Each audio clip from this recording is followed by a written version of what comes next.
Guys welcome back to my YouTube channel. And ഇന്ന് ഞാൻ കാണിച്ചു തരാൻ പോകുന്നത് കുറച്ച് കവായി സ്റ്റിക്കേഴ്സ് ഉണ്ടാക്കലാണ് കേട്ടോ. ഉണ്ടാക്കാൻ നമുക്ക് കുറേ സിമ്പിളാണ്. അപ്പോൾ ഫസ്റ്റ് എന്താ ചെയ്യേണ്ടത് വെച്ചാൽ ഗൂഗിളിൽ പോയിട്ടോ അതോ പിൻട്രസ്റ്റിൽ പോയിട്ടോ ക്യൂട്ട് കവായി സ്റ്റിക്കേഴ്സ് അടിച്ചു കൊടുത്താൽ നമുക്ക് കുറേ കവായി സ്റ്റിക്കേഴ്സ് കാണാൻ പറ്റുന്നതാണ്.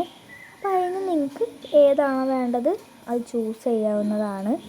എന്നിട്ട് നമുക്ക് അതിന് ചൂസ് ചെയ്യാം. ഫസ്റ്റ് ഞാൻ ചൂസ് ചെയ്യുന്നത് ഇതാണ് കേട്ടോ, കുറച്ചും കൂടി ബ്യൂട്ടിഫുൾ ആണെന്ന് തോന്നി. അപ്പോൾ അതുകൊണ്ട് ഞാൻ അതാണ് ചൂസ് ചെയ്തത്.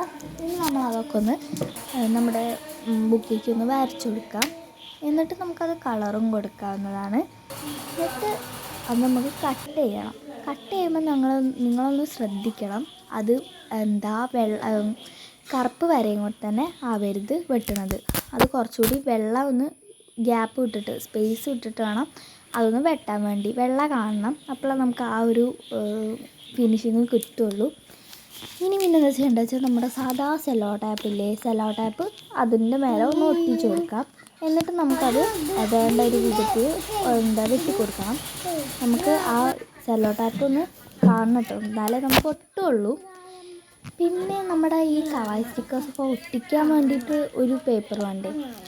അപ്പോൾ അത് നമുക്ക് ബട്ടർ പേപ്പർ, ട്രാൻസ്പെറൻറ്റ് പേപ്പർ അങ്ങനത്തെ പേപ്പറുകളൊക്കെ എടുക്കാം. അതില്ലെങ്കിൽ നമ്മൾ എന്താ ചെയ്യേണ്ടത് വെച്ചാൽ നമ്മുടെ അടുത്തുള്ള ഒരു പേപ്പർ എടുത്തിട്ട് പേപ്പറിൽ സെല്ലോ ടാപ്പ് ഒട്ടിച്ചിട്ട് അതിലേക്ക് നമ്മുടെ സ്റ്റിക്കേഴ്സ് ഒട്ടിച്ചാൽ അതെന്തായാലും ഒട്ടും ഉറപ്പാണ് കേട്ടോ.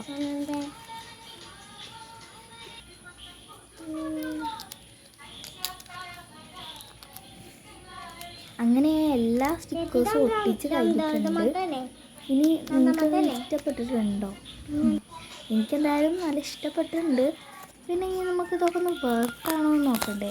ഇനി ഞാൻ വേണ്ടി ഒരു നോട്ട്ബുക്ക് എടുത്തിട്ടുണ്ട്. അതിലേക്ക് ഞാൻ ഈ മിഠായിൻ്റെ മേലത്തെ സ്റ്റിക്കർ ഒട്ടിച്ചെടുക്കുകയാണ്. Yes guys, this is work.